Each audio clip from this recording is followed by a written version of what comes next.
یہ بتایا گیا کہ آپ ان لوگوں کو خوشخبری دے دیجئے جو اللہ اور اس کے رسول کی اطاعت کریں گے، ہم ان کو جنت میں بھی جو ہے ان لوگوں کے ساتھ رکھیں گے۔ اب آئیے موضوع جو شروع ہوا تھا اس کی طرف آپ کو لے کر چلتا ہوں۔ خاص طور پر چند احباب رہتے ہیں، ان کو مسئلہ سمجھنے میں آسانی ہو جاتی ہے، چونکہ وہ شروع میں بھی بات میں تھے، آخر میں بھی ہے۔ اب بعض احباب آخر میں آتے ہیں تو اس کا ہم کیا غم کریں۔ ڈاکٹر اقبال صاحب نے کہا تھا کہ اسلام جو ہے تربیت کا مذہب ہے، اس نے پریکٹیکل لائف میں جو ہے لوگوں کی تربیت کی، اسی کا نتیجہ ہے رسول اللہ صلی اللہ علیہ وسلم نے اتنے کم مدت میں اتنی بڑی اور کامیاب جماعت تیار کی۔ علم حاصل کر لینا بڑا کمال نہیں ہے، تربیت ہونا ضروری ہے۔ تو بات یہاں سے شروع ہوئی تھی کہ ایک آدمی 2 دن کے سفر میں بھی جاتا ہے تو جس جگہ جا رہا ہے وہاں سے متعلق پوری معلومات، وہاں کی رہائش کا ایڈریس اور خدا جانے موسم، وہاں کی کرنسی، وہاں کے سب چیزوں کے بارے میں علم حاصل کر کے جاتا ہے اور اس کی تیاری کر کے جاتا ہے۔ سوال یہ ہے کیا میرے اور آپ کے لیے یہ دنیا آخری گھر ہے؟ کیا اس کے بعد کوئی اور جگہ نہیں ہے جہاں مجھے اور آپ کو جانا ہے، ہم سب کو جانا ہے؟ یقیناً جواب یہ ہے کہ اس کے آگے دنیا ہے جو اصل دنیا ہے، نہ ختم ہونے والی دنیا ہے، نہ وہ سفارش کام کرتی ہے، نہ وہاں پر کوئی رشوت کام کرتی ہے، نہ وہاں کوئی فدیہ کام کرتا ہے، نہ وہاں کوئی کسی کے بدل میں کسی طرح کی کوئی جرموں کو قبول کر سکتا ہے۔ وہ ایسی دنیا ہے کہ جس دنیا سے متعلق قرآن کے مجید کا ایک بڑا حصہ بھرا ہوا ہے۔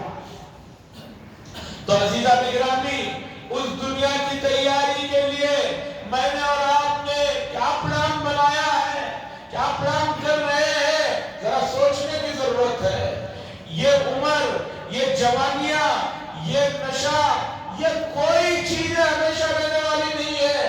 نہ عہدے رہنے والے ہیں، نہ یہ طاقت رہنے والی ہے، نہ یہ عمر رہنے والی ہے، نہ یہ خوشی رہنے والی ہے۔ ہر چیز یہ دنیا میں اس کی سب سے بڑی برائی یہ ہے کہ یہ فنا ہونے والی ہے۔ جیسے کہ میں نے آپ کو شروع بیان میں بتایا کہ بہت سے لوگ جن کو دیکھ کر لوگ یہ کہتے ہیں کہ کتنا کامیاب آدمی ہے، وہ لوگ پرسنل لائف میں جب ملتے ہیں تو کہتے ہیں کہ حضرت دعا کیجئے، بہت جیلیاں بننا چاہتا ہوں، میں اٹھتا گیا۔ ارے بھائی، اگر آپ یہاں سے بیزار ہیں تو آگے کی اگر اچھا انتظام ہے تو بیزار ہونے کا مطلب بنتا ہے، لیکن آگے کی لائف کے لیے آپ کے پاس یہاں سے برے انتظامات ہیں، یہاں سے بدتر انتظامات ہیں، تو سوچئے کہ وہاں کا کیا ہوگا۔ مرزا غالب نے کہا اب تو کہتے ہیں گھبرا کے مر جائیں گے، اگر مر کے بھی سکون نہ ملا تو پھر کہاں جائیں گے۔ آدمی کہتا ہے، گھبراتا ہے، پریشان ہوتا ہے تو کہتا ہے کہ میں مر جاؤں گا۔ ارے بھائی مر جاؤ گے، مرنے کے بعد سکون نہ ملا تو پھر کہاں جاؤ گے۔ تو وہاں کے سکون کے لیے آپ کو یہاں اگر آپ کہیں تھوڑا بے سکون کرنے والی بات ہے، تھوڑا بے سکون کریے۔ خالی ویژن کا فرق ہے۔ ایک آدمی اپنے جسم کی حفاظت کے لیے 2-3 گھنٹے ورزش کر رہا ہے تو لوگ کہتے ہیں کہ بھئی اسے اپنے جسم کی بڑی فکر ہے، لیکن ایک آدمی مزدور 2 گھنٹے محنت کرتا ہے تو کہتے ہیں کہ بیچارہ ہے۔ ارے تھوڑی دیر کے لیے سوچو، یہ جو 2-3 گھنٹے محنت کر رہا ہے اپنے جسم کے لیے، وہ اتنا ہی کام وہ بھی کر رہا ہے، لیکن اس سے اس کی مزدوری بھی ہو رہی ہے، دونوں کام اس کے ہو رہے ہیں۔ ویژن کا فرق ہے۔ میں یہ کہنا چاہتا ہوں، آخرت کے سکون کے لیے آپ اگر یہاں کی پابندیوں کو بے سکون کہتے ہیں تو بے سکون ہی صحیح۔ اگر آپ کو فجر کی نماز میں اٹھنا بے سکون لگ رہا ہے، اٹھ جائیے، اس لیے کہ آخرت کی دنیا کے لیے یہ فجر کی نماز، یہ جو آپ کو بے سکون لگ رہا ہے، حالانکہ ہے نہیں، لگ